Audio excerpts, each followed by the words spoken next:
I don't like that. I don't like that. And he just goes,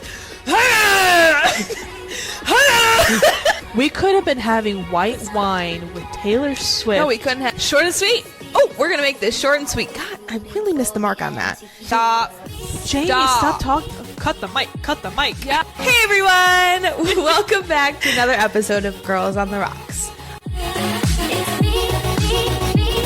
Welcome back. Hey. How is everybody doing? If you notice that the light is not shining out of my eyes anymore, it's because I've been bamboozled by another boy. There you go. Same story, different day. Remember how like giddy and like happy I was last week? Now she was gone. so light and bright, and now she's so dark and dead. I literally had to wear a shirt that has devil horns on it. No, it's just the old English. Because that's how I feel. Yeah. But are we surprised? Never. No. What have you learned here, folks? Men will always I was like, I'm going to be alone disappoint. forever. That's what I'm learning. No. I mean, maybe. The dating pool is so bad that I'm really starting to think that my significant other is a celebrity. Oh, yeah, you did send that to Yeah. me. You sent it to me today. Yeah, and it's starting to seem very legit. But, like, celebrities suck. So it's like, really? Maybe the universe is just making sure that we get famous first. I hope that's the case. That'd be great. Yeah. Like, comment, subscribe, share. Share. Anyway, so Happy Eid to all my Muslims. yes. And I was also going to say, in the words of Ariana Grande, thank you, next. Thank you. Next. I really want to go to our concert. But Yeah, that'd be great if I could. Taylor afford Swift took my whole life savings. We're still paying for that. Yeah. You guys know how long it's been since we went to that concert. Help us, please. I don't want to talk about it. Yeah. Let's just go ahead and talk about other miserable people like Jack Harlow. Period, poo. So there is this interview going around with Mr. Jack himself where they are talking about his new album, Monica. I was like, Marissa? I couldn't remember what Which it was. the title is also very controversial. Mm-hmm. Yes. And I kind of hate that I said it because I feel icky saying it now. But we have to say what the name of the album is. It's Monica. I'm trying to say it where it doesn't feel like I'm emphasizing something. Just think about Chandler and Monica. Chandler Bong. But anyway, so the controversy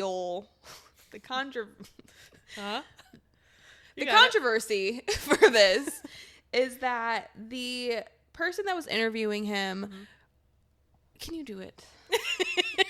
So Jack Harlow was in an interview promoting his new album, and one of these interviewers were like, you know, how do you, because it's been I think a few years since his last album, whatever, nobody cares. Yeah, who knows? And the interviewer started setting up this question, really a comment, in terms of, you know, how did you create the sound? You went from this sort of sound to now generally as a white person in a sound that's dominated by usually people of color, black people specifically. Jack Harlow said the phrase, I got blacker. Out of pocket for that shit.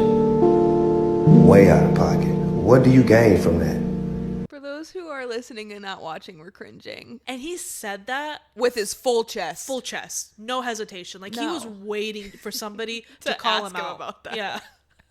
Like he cut this man off to say that sentence. It wasn't like he was talking about it. I think full sentence. He said, I got blacker. It's as cringy as Drewski on Justin Bieber's album calling him whatever weird. Oh, yeah, whatever he said. That was crazy. Like it's so like for me, like you also love R&B. You grew up on R&B. I grew up on R&B as well. Hip hop music. You know, we're from Chicago. Rhythm like and blues, it's just baby. it just happens, you know? I love R&B. And I never once thought of Jack Harlow as an R&B artist. I thought of him more as a hip-hop artist because he was rapping all the time. That's what he claimed himself to be. Like more I of a... guess I never really thought about it. Because like his full album is just him rapping. But this is, I think he's taken a more R&B route. Okay. I have yet to hear a single song from this Yeah. album, so I can't tell you if I Same. agree or not. But that's what people are saying, and obviously that's where the I am blacker comment is. And the reason why this is such a topic of conversation is because it's another, obviously, white person trying to be sort of a culture vulture. Mm-hmm. Where, you know, you have, where you have this person that's white trying to insert themselves in a category where typically it's people of color who dominate in it, and it's their, you know, bread and butter, so to speak. People brought up Post Malone, right? Post Malone did it as well. I mean, his is probably the most obvious transition between the two. You went from saying the N-word to making rap music to then all of a sudden now you're catering to white people, right? Yeah. You're catering to white people. Miley Cyrus, she did it as well. Bangers era. At least with her music was good. At least her music was good. Yeah. But she did the same thing. She catered more to that hip hop community. And then once she kind of, I don't want to say just her, but the problem is that it seems like when white people get into these categories, they get what they get out of it. They get the money. And then when they leave, then all of a sudden they turn white. Like they go full-fledged white and they're now prim and proper, if you will. Kind of like Ariana Grande, you know? I think what bothers me is that it feels like performative. Well, like it seems like they're putting on this costume. Yes. To like sell music, and you're alluding your costume, quote unquote, to be a specific race, and that's what I have a problem with. Because it's like, no, Jack Harlow, you didn't get blacker. Like, what does that even mean? What does that mean? Yeah. You know what? Go ahead, explain it. You want to come on the show? girlsontherockspot@gmail.com. Explain it in your own words. Let us know what that means. I would love to hear what your description of that is. Yeah, because I don't like it. I had a visceral reaction when you said it. I cringed. I was so like, because why are we saying this? Why are we saying this? And then you saw how his look changed. Now he's wearing sort of like those 90s, think of any 90s R&B artist, specifically black. He's dressing. He has the extra large velour sweatsuits and I think he's even wearing like the headband sometimes and like the hat. I forget what that hat is called. It's like the not a beret. Oh, I know what you're talking something like about. That, right? Yeah. Billie Eilish is also kind of there a little bit with how she dresses too, like the jerseys and stuff. I hate how white people... But she's also not walking around saying that she's blacker. Right. No, she's not saying it, but it's... White people are consistently taking culture from black culture, and whether it's style, music, words, whatever it may be, parading it as their own, and then once they get what they want out of it, like you said, like once they've made the money, they've had the social status, then it's like, okay, I don't really want to do that anymore. Now I'm gonna be like who I really am. And I will say, like, yes, this stuff is happening now, but like this is literally the music industry from the very beginning. Like jazz, blues, things like that did start with the black community, and Elvis Presley stole from... That's exactly, that was my first thought process, was these people who got like really big and famous were white, but they had taken from the black community who started all of these things. Like we would not have rock and roll, blues, jazz, any of this without the black community. But you want to know who made it popular? White people. The white folk. Or at least they put it in the forefront where it made people feel like it was acceptable. Right. You know? Yeah. I just hate that it keeps happening. I hate that somebody like... And the thing with the Jack Harlow comment is right before... I think either right before or right after, he said something along the lines of, I'm going to paraphrase, is that he's well aware of the political climate we're in. So you say you're well... This is his words. You're well aware of the political climate we're in, and then you still choose to say, I got blacker. So that, to me, as a viewer, and as a white person, all I'm getting from that is you don't care. Right. You are aware of what you're saying, of what you're doing, but you don't care because nothing's going to happen. Correct. And that's one of the biggest problems. Here's the bottom line. It was a stupid comment. It was a stupid comment. Meaning what? And it's like these people with these high statuses just say whatever the fuck they want to say. It's like how we talked about last week about Timothy Chalamet, about him like shitting on the ballet, and like I was wrong, it wasn't orchestra, it was opera. It was opera and the ballet. Like they just be saying stuff. And even him, he also did the same thing where he did the promo for Marty Supreme. He was using black culture to promote it. He was dressing in well-known black culture attire. So it's like, and then once that movie was done, he's not dressing like that anymore. Oh, he's got his little wispy goatee that everybody is disgusted about. What is with that?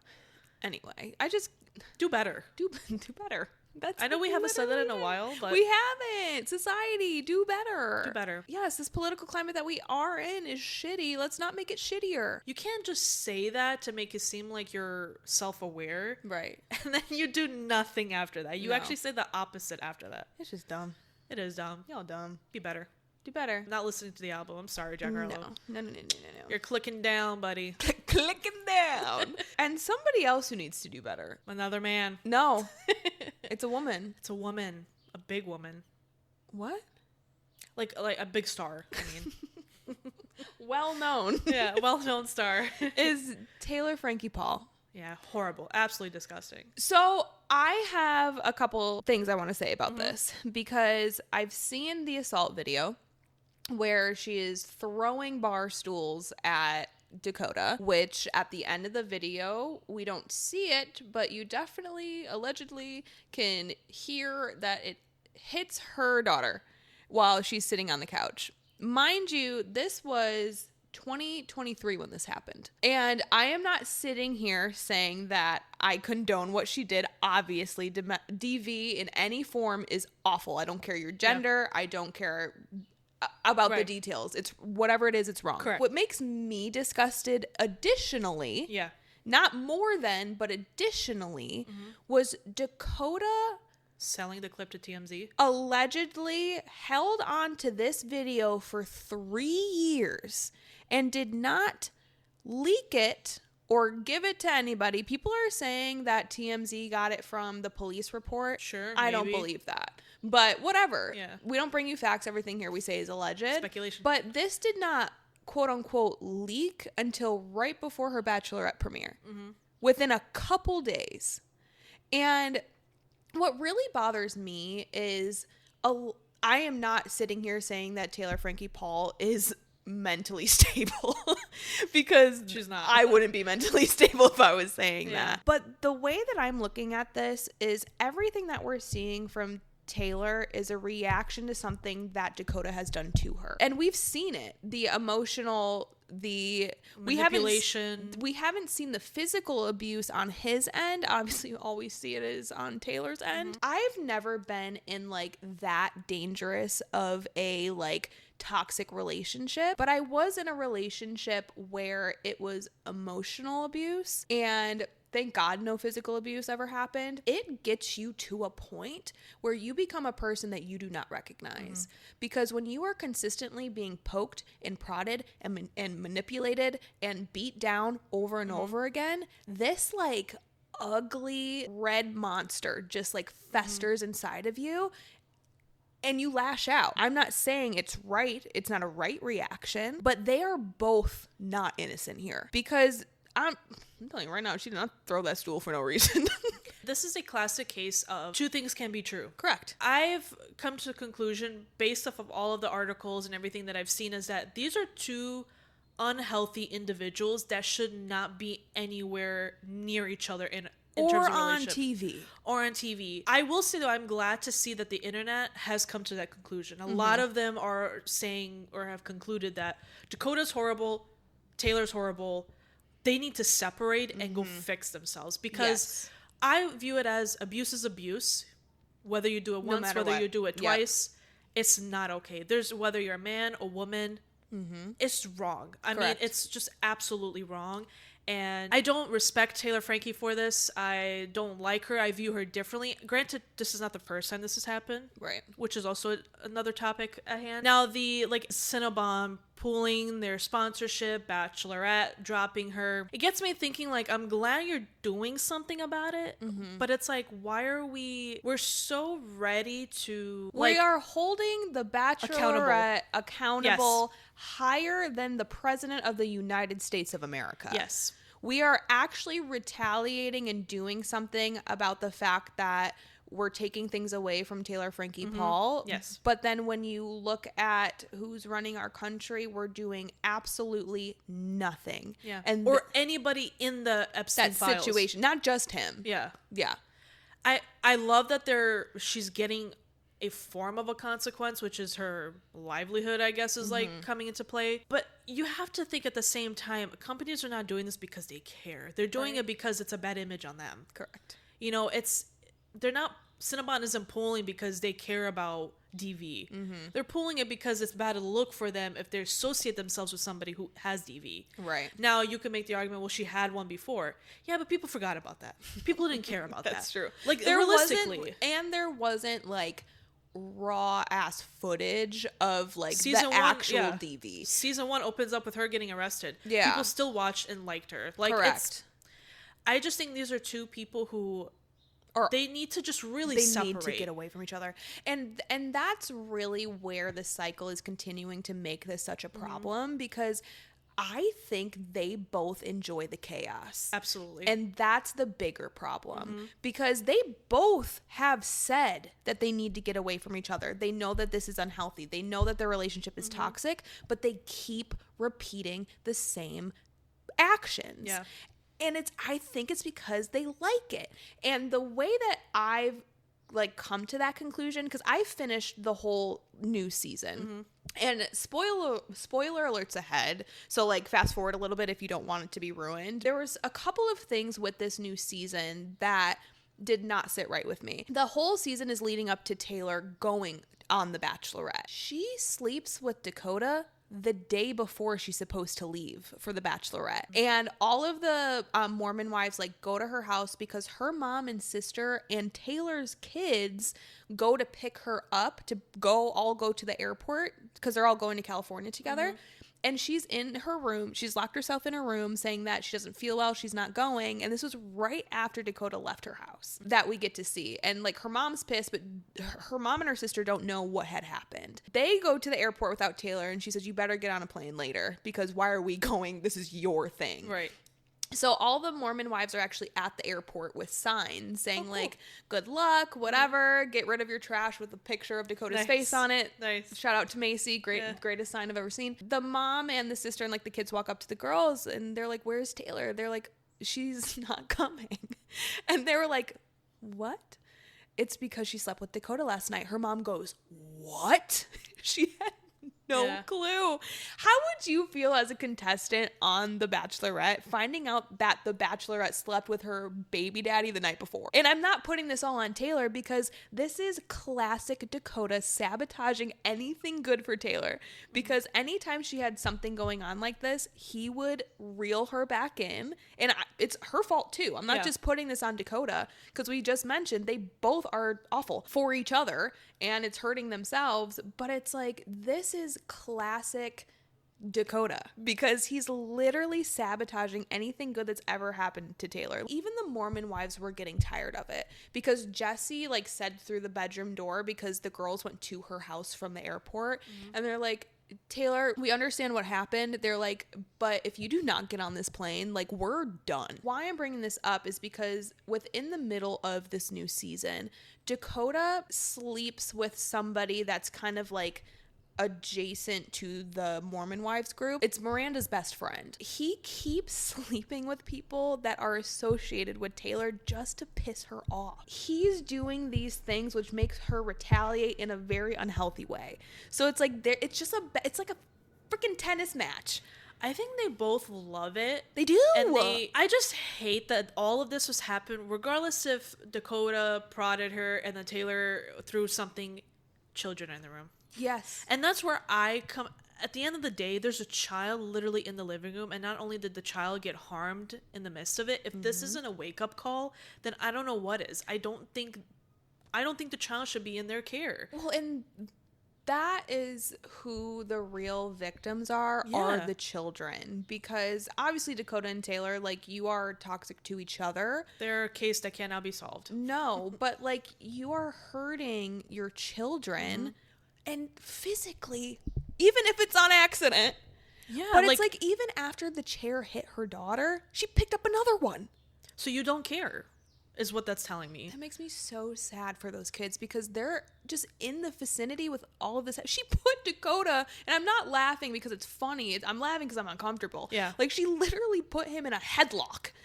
Like, what is going on? It's one of those things where the child, now that it's recorded, it's unfortunately, all over the internet.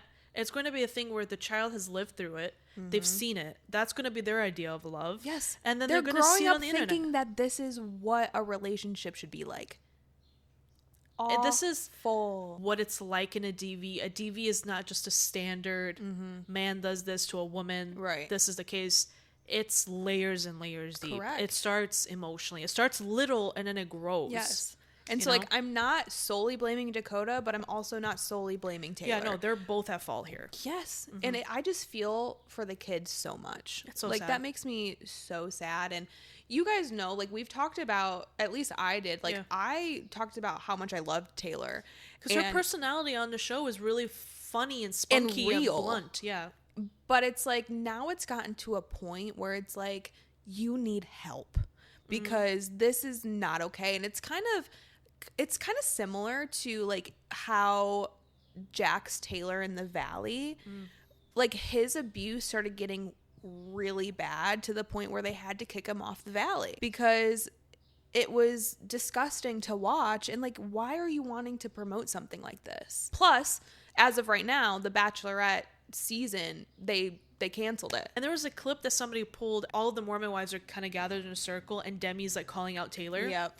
And then they're like, once she starts mentioning Dakota, because she says, "Don't let me bring up what happens in your relationship behind closed doors." And it seems like they cut off what she did say because the reactions didn't really fit what she said after that. I 100% believe that she was alluding to this DV video that we all have witnessed. I agree. So things are coming into play, and just want this to be an opportunity. Not that I care about these two people, but it's about the children. Yeah. Like, take this as a form of like finally rock bottom. Yeah. You've lost everything that you worked so hard for. Maybe you care, maybe you don't care. Maybe you think like TikTok will always be there. Maybe people will forget like they did the first time. Right. I feel like this one's a little different. But it's like, grow up. Yeah. If you can be grown enough to have children, Multiple children, by the way. you can be the mom that I know that you can be. Yeah. Just look into yourself, find whoever you need to find, talk to whoever you need to talk to. Yep. But DV is serious. It is Emotional, serious. physical, all of that is very serious. And I really hope that they both get help. Agreed. For the children's sake and themselves, you know? This can only get worse and worse and worse. Correct. And I really think nothing will change if they keep them on this TV show. Correct. Which sucks because I loved watching Taylor on the show, but it's like, it's not worth it. Like, now it's so unhealthy and we got to move on. That's reality. Also, hold our president more accountable as well. Yeah. But Period. I digress. Okay. And this is what we like to call Fun Fact Happy Hour. Woo! So Evelina made sure I was prepared. Yeah. Oh, and now it disappeared. So 2 seconds. This is from Intel's. Nice. You know, it's only 2 accounts that I pick from. So the headline is "Divorce is Contagious." If a close friend gets divorced, your own chances of splitting up increase by 75%. Sociologists, that's hard, have found that divorce can spread through social networks in a pattern sometimes described as contagious. When a close friend divorces, the likelihood of divorce within someone's own marriage can increase significantly. Studies tracking thousands of participants over several decades show that social norms and behaviors within friendship circles can influence personal decisions about relationships. Seeing friends separate can change perceptions about marriage stability and make divorce seem more acceptable. Researchers say the effect does not mean divorce is inevitable, but it demonstrates how strongly social environments shape personal relationship choices and expectations over time. Source: Brown University. How do you feel about that? I thought it was interesting. I do think it's interesting. They also say you are the company that you keep. And so that makes me think like you're surrounding yourselves with like-minded people. Okay. To where you might choose like-minded people that are very similar to each other, which does not always equate to the best relationship finds. For example, every guy I've talked to. And so I find it very interesting. And I don't know if it's just like a mind thing or it's just like, you're getting divorced. Now I see how awful he was. So now I'm looking closer at my husband. And, oh, yeah, he does suck. Maybe I need to divorce him now, too, because now I'm watching you let your freak flab fly. And I want to let my freak flab fly. And now we just single girlies out on these streets. Flabbing. We freak flabbing. You are a reflection of your environment, I feel like. And if you see, it maybe puts things into perspective for you. You know, like if your friend gets into a divorce and you're going through similar things. Or like just throughout the marriage, your friend is telling you, oh, he doesn't do this, he's so inconsiderate, he does this. And then she gets a divorce, and then you kind of see her perk up a little bit. She's lighter. And then you start thinking, well, my husband doesn't do this, he doesn't do this, he also is kind of like a slob, he doesn't do this, he's got piles of clothes all over his house that you're tripping on. Right. And she sees her friend thriving, and she's happy, and she has she's spunky, she, you know, got a little... Stella got her groove back. And you're thinking, I want to be happy again. And it's I mean, there's a reason why 50% of marriages end in divorce. Correct. I mean, there's a lot of things that go into that, but I think like that aids into it as well. When you see other people thriving after being in maybe a lackluster marriage, you want to be there. Exactly. You influence your friends. Influences. And keep in mind, the later you get married on in life, the less likely you're going to get divorced. You and I, at this point, we're never getting divorced. Hey, clock it. If you ask our friend, our cousin, Keke Palmer, she's got a very interesting take on another way that you could prevent divorce. And she was doing an interview. So Keke Palmer was saying that she doesn't ever want to live with a man even if she's married. And quoted, "We can live on the same land, but you can be over there." At best, separate bedrooms. And I find this very interesting. I'm too nuts for this to be okay for me. Okay. I need to be on top of you at all times. Oh, okay. So, like, I think I do kind of like the whole, like, separate bedroom thing, but not to sleep at night, because I could not sleep apart with my significant other. But, like, having your own space is kind of cool. But a whole house? I love her perspective. I think this is actually becoming more and more common. And I'm not saying I don't like it. I'm just saying I couldn't do it. No, to each their own. I think that's the beauty of it. Whatever helps you in your marriage. I think that's kind of the bigger foundation, is that not everything is so singular. Right. And that's why divorces happen, is because people try to operate in such a singular fashion. But there's another actress out there. I'm forgetting her name. Maybe Sherry or something. She and her husband live separately. Yeah. But they're married, and they're happily married. For me, I like the idea of, at the bare minimum, a separate bedroom. And the reason I come to this is because I also grew up that, like, think like marriage is you sleep in the same bed, share the same house, whatever. Why do we think that? You know, where did that come from? And if you watch Bridgerton, in the past, high society, the husband and the wives had their own bed chambers. Yeah, because it's more expensive to have more than one bed, right? Exactly. It's actually regal to have two separate bedrooms for a married couple. Yeah. And again, like I said, it's all a matter of personality and the individual. Some people, like for you, for example, you want that affection, that person with you every day. Perfect. There's some people who are like, you know what? I'm going to be with you for the rest of my life. I would rather not hear you snore. Yeah. You know, like, and I love that. I love that that's is starting to be an option now, because if we're sleeping in the same bed, it doesn't change how I feel about you. If I love you, I'm gonna love you if you're here, if you're on a work trip and you're a week away, like you're gone for a week, and you're whatever. Because think about it, you've loved that person before you guys moved in together, right? And you were sleeping in separate beds, separate homes. That's true. You're still gonna love them. You might love them more. Yeah. Right? I think for me, and it's just because this is how my brain works, like, it would make me feel like we are just constantly in that dating phase and we're not married. Okay. But but some people might want that. Right. Because you're keeping, like, the spark alive. And honestly, that also plays into, like, the perspective that, like, what does marriage look like? Marriage looks like sleeping in the same bed. And that's, like, what we've kind of gathered as a society. That's what marriage looks like. But I love that the younger people now are looking at it as, if I sleep in a separate bed, it's not because I don't love you, but it's because we sleep differently. Right. Like, men tend to snore more. They tend to be more like they're starfish in it. And you just like, you want your own space. Right. I mean, we live alone now and we love having the bed that we have, but at about 40, 50 years with a man, he's not always going to be that hot 20-year-old that you know? And it's neither like, are you. right. I mean, women age a little bit better. We're beautiful, but whatever.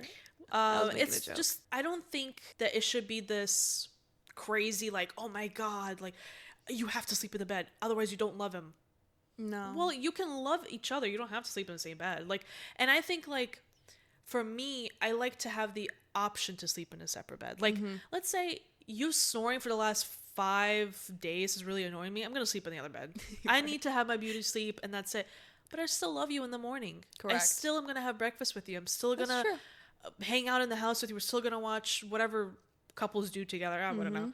Well, and your perspective can also change. Yeah. So the reason why I'm saying that is because Ashley Hesseltine from Girls Gotta Eat, their podcast, this was literally her take for years. She talked about this a long time ago on her podcast, saying, you know, I don't think I want to live with a man. Like, it'd be great to, like, have separate places. And she didn't even know if she wanted to get married for the longest time. And now she's married, and she says that she changed her mind and she wants to be with him all the time. And which is funny to me too, because they had a long distance relationship for the longest time. So I think that not being able to see each other frequently made her want to be able to see him all the time now.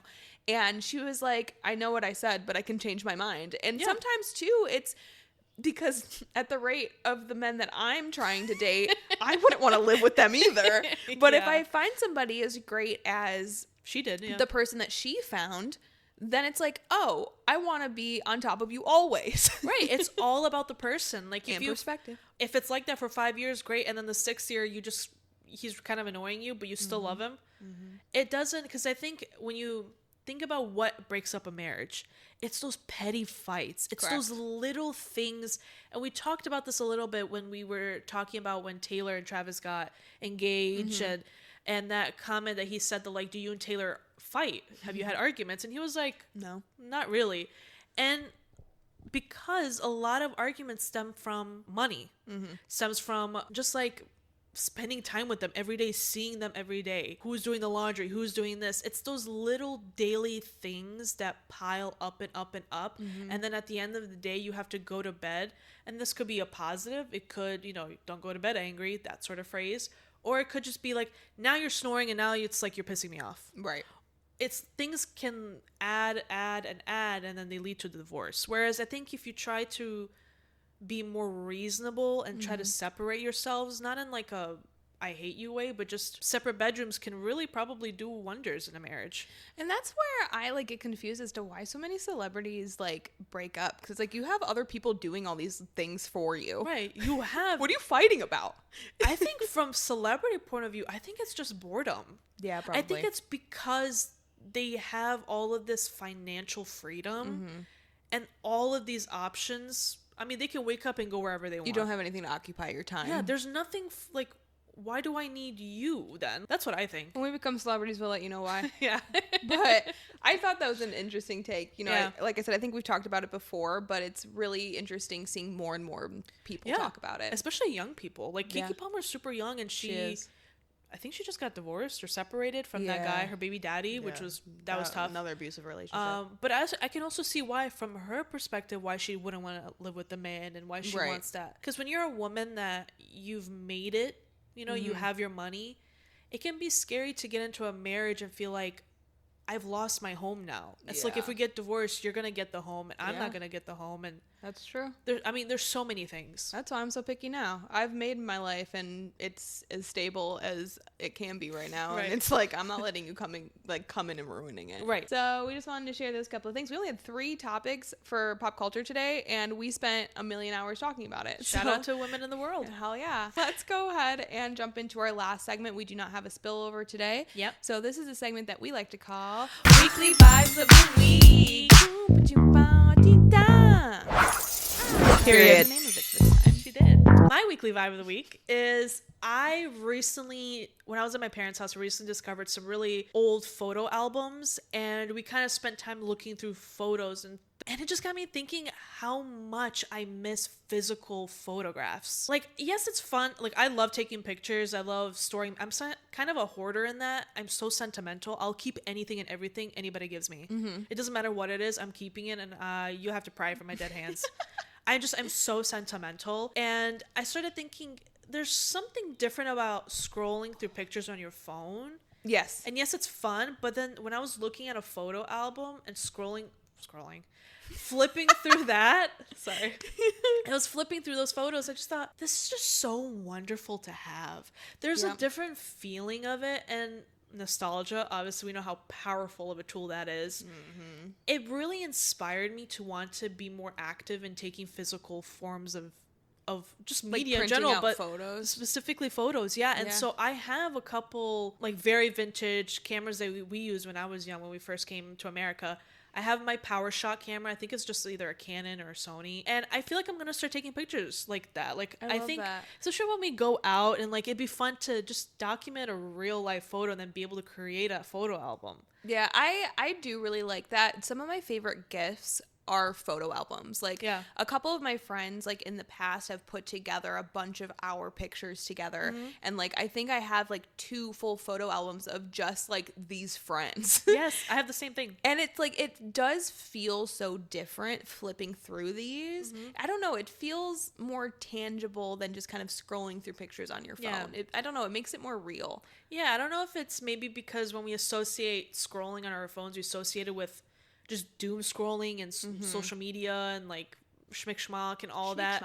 I think we just associate with that. But then when you see like a photo, like an actual photo, it takes you back. It takes you back to that moment, to that day. You're reflective. You're nostalgic, and you think like, wow, like this is so cool. Like, look at what I was wearing here. Look at this. Oh my God, 1994. That's crazy. Look at this. Look at that. It really made me sad and happy and just craving that physicalness. Like, I want to be able to take a picture and not think about it. I like that. Even like in my early 20s, like one of the decor pieces in my bedroom was I strung like lights, and then I put my photos on them. Nice. And it was like behind my bed. It's like, and it just makes you happy looking at those. So I love that. That's gonna be my goal. I'm gonna bring my like PowerShot cameras to Europe. Good idea. Take some pics. We could put together a photo album of Europe. Yes. And every time we travel. Because there will be more than once. Oh yes, this isn't going to be our first rodeo. Yes. I love it. Yeah. Oh my gosh, I love that weekly vibe. Thank you. You're welcome. So you inspired my weekly vibe. Okay. And it's get some fresh flowers in your home. So Evelina always knows when I'm in a shitty mood. Yeah. And she came over today with this beautiful arrangement, as well as my favorite cherry cola Celsius. Not sponsored. Not sponsored. And it's just having fresh flowers. I know some people are like, I don't care for flowers. Like, all they do is just die, blah, blah, blah, blah, blah, blah. I get it. And I get that, but it's like, before that happens. Right, before the death rolls in. It brings such beauty and life into your space. Because now when I'm like on my couch and watching TV, you just kind of glance over and you see this like beautiful arrangement here. And it's like, buy the flowers. I can buy myself flowers. Or get a really great friend like Evelina will buy them for you. I'm taking in applications if you want me to be your friend. Don't take her away from me. But it's just, I don't know, it's just such a great feeling. And guys, I'm going to put it out there. If you ever meet a woman that says she doesn't like flowers, that is a complete lie. Yeah. If you ever want to watch the best movie that's ever existed, it's called The Breakup with Jennifer Aniston and Vince Vaughn. Yes. He literally says, because she says to him during their like pre-breakup fight that you don't ever bring me flowers. And he goes, on our first date, you told me that you don't like flowers because they just die. She says, everybody loves flowers, Gary. The guys, they do that. If there's something that they don't have to do, they will remember that. The one thing they'll remember is what you say you do not want, but come on. Every woman wants flowers. It releases those happy chemicals. And when I moved out that's when I started buying flowers for myself, because it's like, I'm not going to sit and wait around for a crusty, dusty guy to buy me flowers, because couldn't tell you the last time that's ever happened. Girl, seriously. But that's my weekly vibe. Buy yourself flowers. And if you go to Trader Joe's, they're not expensive. They're not, and they're nice. They're nice. They're beautiful. Yeah. That's all I got. That's it. And that's it. That's it, folks. So buy yourself flowers and take pictures. Enjoy them and smell the beautiful ambiance while you're flipping through your photo albums. Period. Wow. You might cry, but ours always connect somehow. Usually. There you go. There you have it, folks. That's the episode. So I just want to thank you guys so much for tuning in. Mm-hmm. Before you leave our beautiful screen and faces and voices, no matter how you're listening or seeing or watching, make sure to like, comment, subscribe, share. We want to make sure that you are getting your pop culture news from the girls who shit talk and do not truth talk. Thank you so much for tuning in on this Top Shelf Tuesday, or whatever day that you decide to let us grace your presence.